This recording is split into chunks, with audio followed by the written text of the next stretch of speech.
I call it the George Fox message, right? What's that? George Fox. George Fox is like a guy that you just hate, right? He was good looking his whole life, a pretty boy. He wrestled. I bring George out. He owns a landscaping company. He does backyard, high-end backyards, right? Does high-end everything. The guy does beautiful work. I will give George all the credit in the world. I mean, when I say top-notch work, top-notch work. I bring him out. I show him my backyard. I get his quote. It's 2 to 3 times higher than every other quote I have. Same scope of work?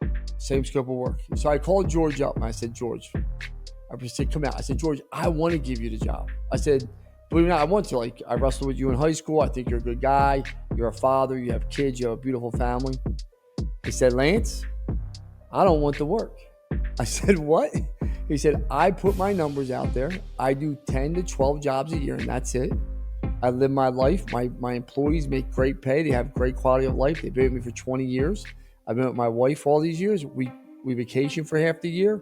I do 10, 12 jobs. That's it. I call it the George Fox thing. And he doesn't advertise a nickel, but he does beautiful work and people pay him. And I actually thought about hiring him, but then I was like, man, that goes against everything I stand for. But that's his model of only high-end stuff. And there's nothing wrong with that model because you got to know your customers.